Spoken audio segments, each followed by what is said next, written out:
Hello friends, welcome again to my YouTube channel. आज की इस वीडियो में हम डिस्कस करेंगे कंपनी अकाउंट्स में से इश्यू ऑफ डिबेंचर्स के फोर्थ पार्ट के बारे में। इसके 3 वीडियोस ऑलरेडी अपलोड कर दी गई हैं। अगर वो वीडियोस आपने नहीं देखी तो उन सभी वीडियोस का लिंक डिस्क्रिप्शन में गिवन है, आप जाकर देख सकते हैं। इस फोर्थ पार्ट में आज हम डिस्कस करेंगे issue of debentures at discount के बारे में। यानी अगर कोई कंपनी अपने डिबेंचर्स डिस्काउंट पर इशू करती है, इन दैट केस कौन कौन सी एंट्रीज रिकॉर्ड की जाती हैं विद न्यूमेरिकल एग्जांपल, आज ये हम अंडरस्टैंड करेंगे। स्टार्ट करने से पहले आपसे रिक्वेस्ट है कि अगर अब तक आपने हमारे सेपरेट चैनल इकोनॉमिक्स बाय जोली कोचिंग को सब्सक्राइब नहीं किया है तो आप उसको सब्सक्राइब कर दीजिए, ताकि जितनी भी इकोनॉमिक्स की क्लासेस हैं, चाहे वो इंडियन इकोनॉमिक्स हो, माइक्रो या फिर मैक्रो इकोनॉमिक्स हो, उसके रिगार्डिंग जितनी भी वीडियोस अपलोड की जाती हैं उसका लिंक आपको मिल जाए। चैनल का लिंक डिस्क्रिप्शन में गिवन है, सब्सक्राइब कर दीजिए और सभी फ्रेंड्स के साथ शेयर कर दीजिए। फर्स्ट ऑफ ऑल हमें ये अंडरस्टैंड करना होगा कि issue of debentures at discount का मीनिंग क्या होता है। डिस्काउंट का मतलब होता है ओरिजिनल से कम वैल्यू में अपने डिबेंचर्स सेल कर देना। अगर एक कंपनी अपने डिबेंचर्स को ओरिजिनल वैल्यू के कंपैरिजन में कम वैल्यू पर सेल कर देती है तो उसको हम बोलते हैं issue of debentures at discount. For example, अगर कंपनी के डिबेंचर्स की वैल्यू है 10 रुपीज़ और वो उसको 8 रुपीज़ में इशू कर रही है, इट मीन्स वो डिस्काउंट पर अपने डिबेंचर्स इशू कर रही है। जो डिफरेंस हमारे पास आएगा 2 रुपीज़ का, that will be the discount amount. यहाँ पर हमें कह रहे हैं discount means debentures are issued at a lower value as compared to the nominal value. issue of debentures at discount का मतलब क्या है कि debentures issue किए गए हैं लोअर वैल्यू पर as compared to nominal value। nominal value या फिर फेस वैल्यू के कंपैरिजन में अगर कोई कंपनी अपने डिबेंचर्स कम वैल्यू पर सेल करती है तो उसको हम बोलते हैं issue of debentures at discount. Debentures can be issued at discount. Share capital में हमने ये अंडरस्टैंड किया था कि कोई भी कंपनी अपने शेयर्स डिस्काउंट पर इशू नहीं कर सकती, लेकिन डिबेंचर्स को डिस्काउंट पर इशू किया जा सकता है। Discount offer is a loss, hence the amount of discount is to be debited. अब क्योंकि एक कंपनी अपने डिबेंचर्स को इशू करने के लिए डिस्काउंट दे रही है, तो जो amount as a discount company allowed करेगी डिबेंचर होल्डर्स को, कंपनी के लिए वो क्या होगा? लॉस। क्योंकि ये लॉस है, इसलिए जर्नल एंट्रीज में डिस्काउंट को हमें क्या करना होगा? डेबिट। जैसे सिक्योरिटी प्रीमियम रिजर्व कंपनी के लिए इनकम होता है, जब कंपनी अपने डिबेंचर्स ओरिजिनल वैल्यू के कंपैरिजन में एक्स्ट्रा प्राइस पर सेल करती है, इन दैट केस उनको प्रॉफिट होता है और उस प्रॉफिट को क्रेडिट किया जाता है। सिमिलरली, अगर एक कंपनी अपने डिबेंचर्स डिस्काउंट पर इशू करेगी, इन दैट केस कंपनी को लॉस होगा और उस लॉस को जर्नल एंट्रीज में डेबिट किया जाएगा। और डेबिट करने के टाइम पर हमें क्या मेंशन करना होगा? Discount on issue of debenture. यानी डिबेंचर्स को इशू करने के टाइम पर जो डिस्काउंट दिया गया है उस अकाउंट को हमें डेबिट करना होगा। It is a capital loss, hence can be written off from security premium reserve. क्योंकि ये एक तरह सा क्योंकि ये कैपिटल लॉस है, इसलिए इसको हम राइट ऑफ कर सकते हैं यूजिंग सिक्योरिटी प्रीमियम रिजर्व। यानी बिजनेस में जो रिजर्व होगा उसको यूज करके इन लॉसेस को बुक्स में से निकाला जा सकता है। लास्ट में हमें कह रहे हैं it must be written off in the same year in which debenture are issued. जिस ईयर में आपने डिबेंचर्स इशू किए उसी टाइम पीरियड में आपको ये राइट ऑफ भी कर देनी है। यानी वो अमाउंट जो आपने डिबेंचर्स को एज अ डिस्काउंट ऑफर की है वो आप सेम ईयर में उसको बुक्स में से निकाल दोगे। चलिए इसका न्यूमेरिकल क्वेश्चन ट्राई करते हैं। ये हमारे पास क्वेश्चन में हमें कह रहे हैं x limited issued 20,000 9% debentures of ₹100 each at a discount of 5%। Company ने 20,000 डिबेंचर्स इशू किए, यहां पर हम राइट डाउन कर देते हैं। Of ₹100 each at a discount of 5%। सो 5% का डिस्काउंट दिया जाएगा। सो 100 रुपीज़ का 5% करेंगे तो हमारे पास आएगा 5 rupees. So it means company ने 95 रुपीज़ के डिबेंचर्स इशू किए on 1 April 2020। Amount was payable as ₹30 on application, ₹30 on allotment and balance on first and final call. So amount कैसे कॉल की जाएगी? एप्लीकेशन 30 रुपीज़, अलॉटमेंट भी 30 rupees और balance जितनी amount बचेगी वो फर्स्ट एंड फाइनल कॉल में की जाएगी। यानी ये इंस्टॉलमेंट का क्वेश्चन है। अब क्वेश्चन में हमें ये तो बता दिया कि कंपनी ने डिबेंचर्स डिस्काउंट पर इशू किए, लेकिन डिस्काउंट कौन सी अमाउंट में एडजस्ट किया जाएगा ये हमें नहीं बताया। एप्लीकेशन के टाइम पर डिस्काउंट देना है, या अलॉटमेंट के टाइम पर डिस्काउंट देना है, या फिर फर्स्ट एंड फाइनल कॉल के टाइम पर डिस्काउंट देना है। हमें क्वेश्चन में कोई भी इंफॉर्मेशन नहीं गिवन। सो अगर क्वेश्चन में कोई भी इंफॉर्मेशन नहीं गिवन तो आपको ये एज्यूम करना है कि अलॉटमेंट की जो भी अमाउंट दी गई है उसमें से डिस्काउंट ऑलरेडी माइनस्ड है। यानी ये जो 30 रुपीज़ हैं इसमें से 5 रुपीज़ पहले से ही माइनस किए हुए हैं। सो जैसे सिक्योरिटी प्रीमियम रिजर्व अगर इंफॉर्मेशन नहीं दी जाती थी तो सिक्योरिटी प्रीमियम रिजर्व को हम अलॉटमेंट के साथ एडजस्ट करते थे। सिमिलरली अगर क्वेश्चन में आपको इंफॉर्मेशन नहीं दी गई, इन दैट केस आपको ये एज्यूम करना है कि जो भी डिस्काउंट है वो अलॉटमेंट के साथ एडजस्ट किया जाएगा और अलॉटमेंट की जो भी अमाउंट आपको दी गई है उसमें से डिस्काउंट की अमाउंट पहले से ही माइनस है। यानी अगर हम इसको यहां पर राइट डाउन करें, एप्लीकेशन 30 रुपीज़, तो अलॉटमेंट हमारे पास कितनी होनी चाहिए? 35 रुपीज़ ओरिजिनल वैल्यू, और full and final payment last में कितनी बचेगी? First and final call 35 rupees, तभी तो डिबेंचर 100 रुपीज़ का कहलाएगा। So balance amount find out करने के लिए आपको पता होना चाहिए कि अलॉटमेंट 35 रुपीज़ का 35 रुपीज़ की है ओरिजिनल अमाउंट। अब क्योंकि कंपनी ने डिस्काउंट दिया है सो इसलिए 5 रुपीज़ आप इसमें से माइनस कर सकते हैं। सो ओरिजिनल वैल्यू क्या आ जाएगी? After discount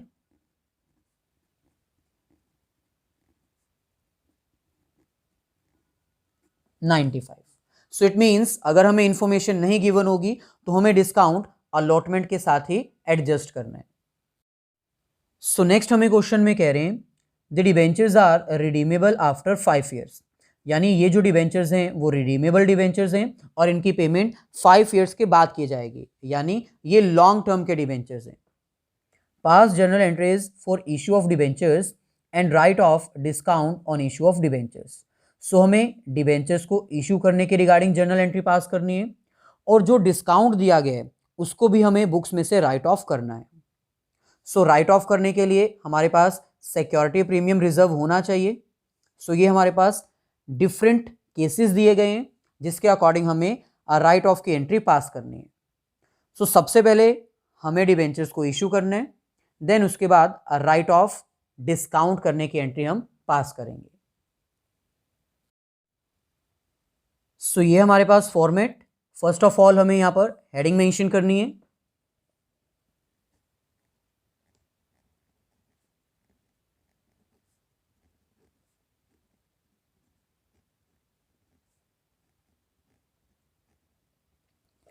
so journal of X limited. So question में हमें क्योंकि डेट्स में सिर्फ फर्स्ट डेट गिवन है दैट इज 1 अप्रैल, सो उसके अकॉर्डिंग हम 1 अप्रैल से अपनी ट्रांजैक्शन स्टार्ट कर सकते हैं।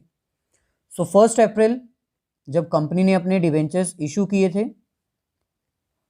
सो डिबेंचर इशू करने के टाइम पर सबसे पहले हमें एप्लीकेशन की अमाउंट रिसीव होती है। सो इट मीन्स फर्स्ट एंट्री हमारे पास आएगी अमाउंट को रिसीव करने की। सो यहां पर हम लिखेंगे बैंक अकाउंट डेबिट।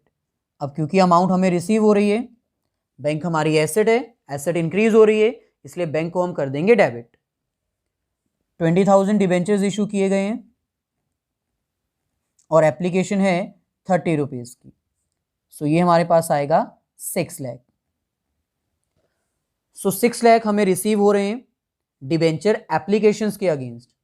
सो बैंक अकाउंट डेबिट, क्रेडिट किसको करेंगे, जहां से हमें पैसे मिल रहे हैं, to debenture application 6 lakh. So it means amount हमें रिसीव हो रही है डिबेंचर एप्लीकेशन के अगेंस्ट, सो इसीलिए bank account debit to debenture application account 6 lakh. Next जितनी भी ट्रांजैक्शंस हैं उसके रिगार्डिंग हमें कोई भी डेट मेंशन नहीं की गई, सो इसलिए हम यहां पर सीरियल नंबर मेंशन कर सकते हैं। सो सेकेंड एंट्री हमारे पास क्या आएगी, जो अमाउंट हमें रिसीव हुई है डिबेंचर एप्लीकेशंस के थ्रू उसको हम ट्रांसफर करेंगे अपने डिबेंचर अकाउंट में। सो एंट्री क्या आएगी,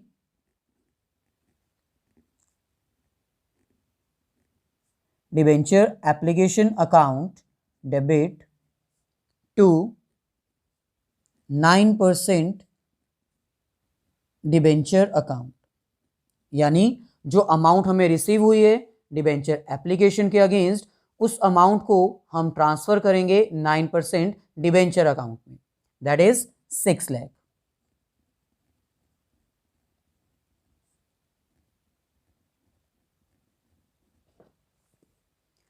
इसके बाद नेक्स्ट ट्रांजैक्शन हमारे पास आएगी अलॉटमेंट की। अब अलॉटमेंट के टाइम पर हमें डिस्काउंट देना होगा, क्योंकि कंपनी की तरफ से डिबेंचर्स इशू करने के टाइम पर 5 रुपीज़ का डिस्काउंट दिया गया है। अब क्योंकि डिस्काउंट लॉस होता है इसलिए डिस्काउंट को हम डेबिट करते हैं। सो थर्ड एंट्री हमारे पास आएगी अलॉटमेंट को ड्यू करने की, यानी पहले आपको डिबेंचर होल्डर्स को ये याद दिलाना होगा कि अमाउंट ड्यू होने वाली है, पेमेंट टाइमली कर दीजिएगा। सो इसलिए यहां पर हमारे पास बैंक के रिगार्डिंग ट्रांजैक्शन नहीं आएगी, क्योंकि अभी हमें अमाउंट रिसीव नहीं हो रही है, अभी हम अमाउंट को ड्यू करेंगे उसके बाद वो अमाउंट हमें रिसीव होगी। सो इसलिए यहां पर हम क्या लिखेंगे, डिबेंचर अलॉटमेंट अकाउंट डेबिट। सो 20,000 डिबेंचर्स हैं और अलॉटमेंट के टाइम पर हमें कितनी अमाउंट रिसीव होगी, 30 रुपीज, क्योंकि 5 रुपीज का हमने क्या दे दिया, डिस्काउंट। सो मल्टीप्लाई करेंगे 30 रुपीज से, अगेन 6 लाख। अब क्योंकि डिबेंचर्स को अलॉट करने के टाइम पर डिस्काउंट भी दिया गया है और डिस्काउंट लॉस होता है, इसीलिए ड्यू एंट्री के साथ ही हमें डिस्काउंट को भी रिकॉर्ड करना होगा। सो यहां पर लिखेंगे discount on issue of debenture account debit. So 20,000 debentures हैं और डिस्काउंट है 5 रुपीज, सो ये हमारे पास आएगा 1 लाख। सो सिक्योरिटी प्रीमियम रिजर्व को हम क्रेडिट करते हैं क्योंकि वो बिजनेस के लिए प्रॉफिट होता है। जब एक्स्ट्रा प्राइस पर शेयर्स डिबेंचर्स सेल किए जाते हैं तो सिक्योरिटी प्रीमियम रिजर्व को क्रेडिट किया जाता है, लेकिन अगर डिबेंचर्स डिस्काउंट पर इशू किए जाएंगे तो वो बिजनेस के लिए, कंपनी के लिए लॉस होगा, इसलिए discount on issue of debentures को हम डेबिट करते हैं। नेक्स्ट हम क्रेडिट करेंगे डिबेंचर अकाउंट को, जहां पर अमाउंट ट्रांसफर की जाएगी, और डिबेंचर अकाउंट में ऑलवेज ओरिजिनल अमाउंट ही ट्रांसफर की जाती है, यानी 20,000 into original value that is 35 rupees. So ये हमारे पास आ जाएगा 7 लाख। सो इसका मतलब डिबेंचर अलॉटमेंट से आपको 6 लाख रिसीव होगा, 1 लाख जो कि आपने डिस्काउंट दे दिया वो आपको नहीं मिलेगा, टोटल अमाउंट 7 लाख। सो 7 लाख में से 6 लाख अलॉटमेंट की अमाउंट और 1 लाख डिस्काउंट। ड्यू करने के बाद नेक्स्ट एंट्री हमारे पास आएगी अमाउंट को रिसीव करने की। सो क्योंकि अब हमें अमाउंट रिसीव हो रही है इसलिए यहां पर अब हम बैंक अकाउंट यूज कर सकते हैं।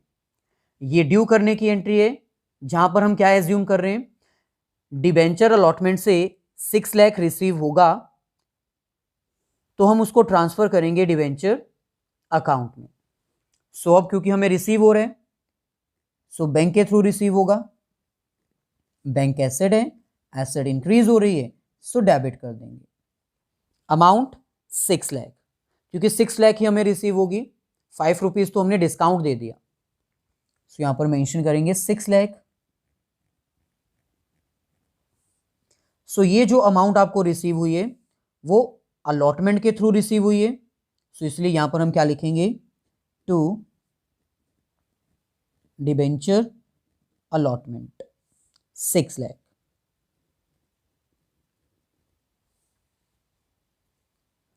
अलॉटमेंट के बाद नेक्स्ट हमारे पास आती है फर्स्ट एंड फाइनल कॉल।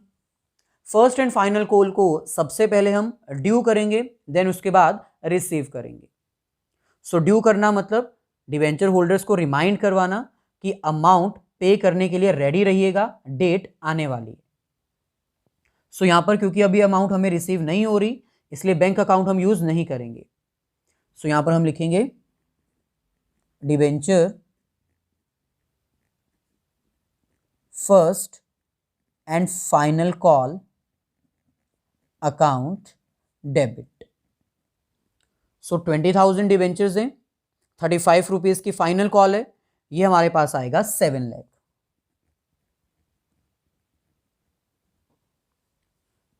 और क्रेडिट करेंगे 9% डिवेंचर अकाउंट को, 7 लाख। सो इस एंट्री का मतलब क्या है, debenture first and final call से हमें 7 लाख रिसीव होगा तो हम उसको ट्रांसफर कर देंगे डिवेंचर अकाउंट में।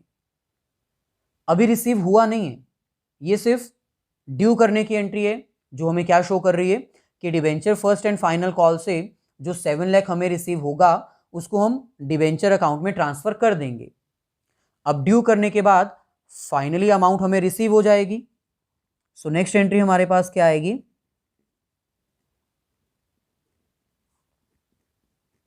बैंक अकाउंट डेबिट, अमाउंट हमें रिसीव हो रही है, कहां से रिसीव हो रही है, debenture first and final call से। सो क्रेडिट करेंगे to debenture first and final call, amount is 7 lakh.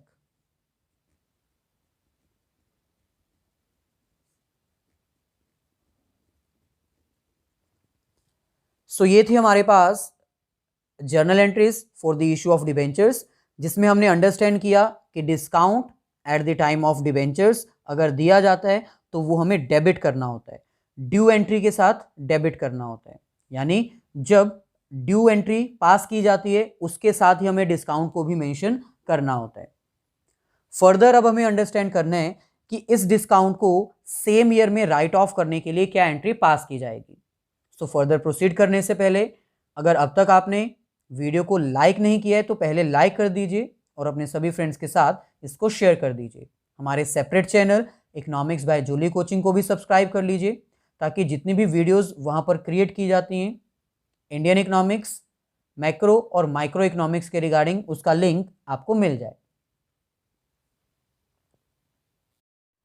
So first of all हमें ये आइडेंटिफाई करना होगा कितनी amount as a discount offer की गई है, टोटल अमाउंट। सो 20,000 डिवेंचर्स हैं, 5 रुपीज का डिस्काउंट दिया गया है, यानी टोटल अमाउंट जो एज अ डिस्काउंट ऑफर की गई थी वो है 1 लाख। सो इसका मतलब इस 1 लाख की अमाउंट को अब हमें राइट ऑफ करना है, यानी बुक्स में से बाहर निकालना है, क्योंकि डिस्काउंट का बिजनेस में कोई यूज नहीं है, ये एक तरह से लॉस है जिसको राइट ऑफ किया जाएगा। सो डिस्काउंट की अमाउंट को राइट ऑफ करने के लिए ये हमारे पास 3 डिफरेंट केसेस गिवन है। फर्स्ट केस में हमें कह रहे हैं there is no security premium reserve. Discount को बुक्स में से राइट ऑफ करने के लिए हम सिक्योरिटी प्रीमियम रिजर्व को यूज कर सकते हैं, लेकिन अगर बिजनेस में कहीं पर भी कोई सिक्योरिटी प्रीमियम रिजर्व ना हो, इन दैट केस डिस्काउंट को कैसे राइट ऑफ किया जाता है, सिंपल। अगर कंपनी के पास सिक्योरिटी प्रीमियम रिजर्व नहीं है, इन दैट केस कंपनीज अपने प्रॉफिट्स एंड लॉसेस को यूज कर सकती है। सो जो भी बैलेंस उनके पास अवेलेबल होगा प्रॉफिट एंड लॉस में वो उस अमाउंट को यूज कर सकती है, यानी अपने प्रॉफिट्स को यूज कर सकती है डिस्काउंट को राइट ऑफ करने के लिए। सो चलिए यहां पर हम अपने फर्स्ट केस के अकॉर्डिंग डिस्काउंट को राइट ऑफ करने की एंट्री पास कर देते हैं। डिस्काउंट सेम ईयर में राइट ऑफ किया जाता है, लेकिन at the end of a year. So हमारा ईयर कब क्लोज होगा? 31 मार्च 2021। सो क्योंकि हमने डिस्काउंट को राइट ऑफ करना है अपने प्रॉफिट एंड लॉस में से, सो इसलिए यहां पर हम डेबिट किसको करेंगे? स्टेटमेंट ऑफ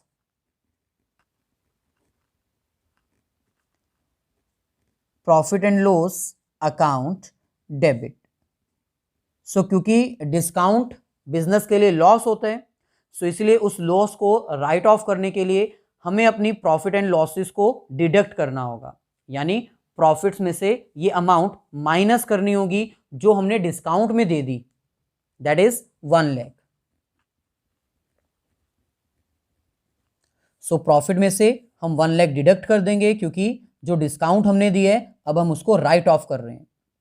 सो क्योंकि डिस्काउंट को अब हम राइट ऑफ कर रहे हैं, इसलिए डिस्काउंट को अपनी बुक्स में से निकालने के लिए हमें डिस्काउंट को क्रेडिट करना होगा, क्योंकि जब हमने डिस्काउंट दिया था तब हमने डिस्काउंट को यहां पर डेबिट किया था।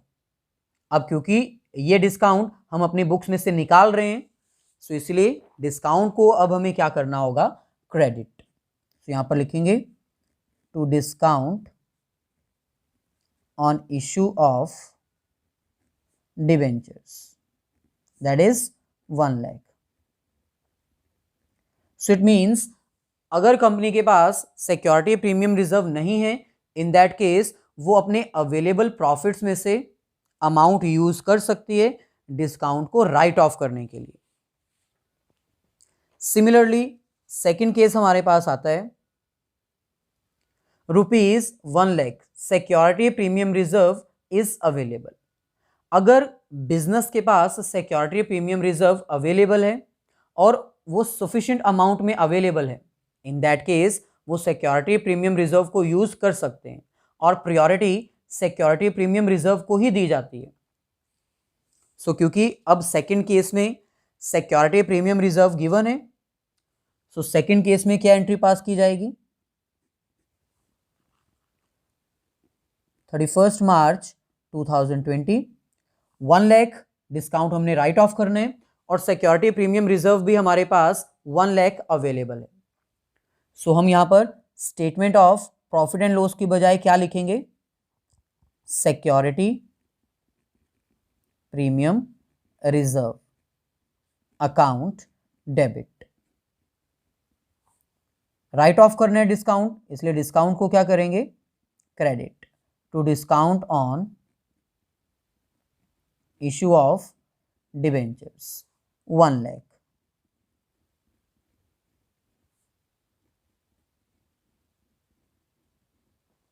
साथ में आपको नरेशन भी मेंशन करनी है सभी एंट्रीज के साथ। लास्ट केस हमारे पास है case number 3, ₹40,000 security premium reserve. अब ये एक ऐसा केस है जिसमें कंपनी के पास सिक्योरिटी प्रीमियम रिजर्व तो है, लेकिन वो सफिशिएंट अमाउंट में नहीं है, क्योंकि कंपनी ने 1 लाख का डिस्काउंट दिए। 1 लाख डिस्काउंट को राइट ऑफ करने के लिए उनको 1 लाख यूज करना पड़ेगा, लेकिन सिक्योरिटी प्रीमियम रिजर्व उनके पास सफिशिएंट अमाउंट में अवेलेबल नहीं है। इन दैट केस अगर security premium reserve sufficient amount में अवेलेबल ना हो तो सबसे पहले कंपनी सिक्योरिटी प्रीमियम रिजर्व की फुल अमाउंट यूज करेंगे डिस्काउंट को राइट ऑफ करने के लिए, और बैलेंस जितनी भी अमाउंट बच जाएगी डिस्काउंट की उसको राइट ऑफ करने के लिए प्रॉफिट एंड लॉस को यूज कर सकते हैं। सो टोटल 1 लाख डिस्काउंट है, जिसमें से 40,000 हम राइट ऑफ कर सकते हैं सिक्योरिटी प्रीमियम रिजर्व को यूज करके। बैलेंस कितना बचा? 60,000। सो 60,000 हम यूज करेंगे सिक्योरिटी प्रीमियम रिजर्व से, 60,000 हम यूज करेंगे प्रॉफिट एंड लॉस से। सो इसके रिगार्डिंग हम एंट्री यहां पर रिकॉर्ड कर लेते हैं।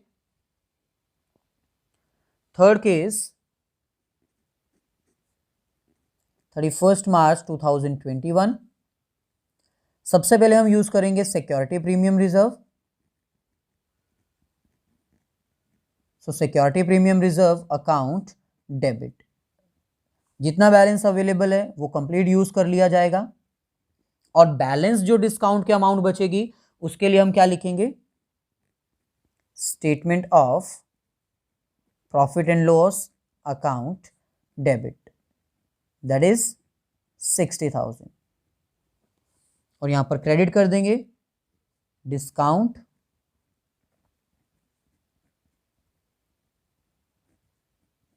On issue of debentures, that is 1 lakh.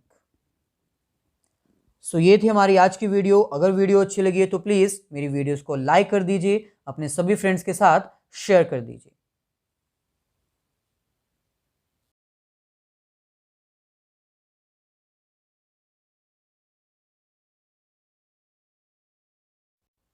So last में, अगर अब तक आपने मेरी प्रोफाइल को फॉलो नहीं किया है तो अनअकैडमी की प्रोफाइल को भी फॉलो कर दीजिए, ताकि वहाँ पर जितनी भी क्लासेस आपको प्रोवाइड की जाती हैं स्पेशल और प्लस, उसके बारे में नोटिस मिलता रहे।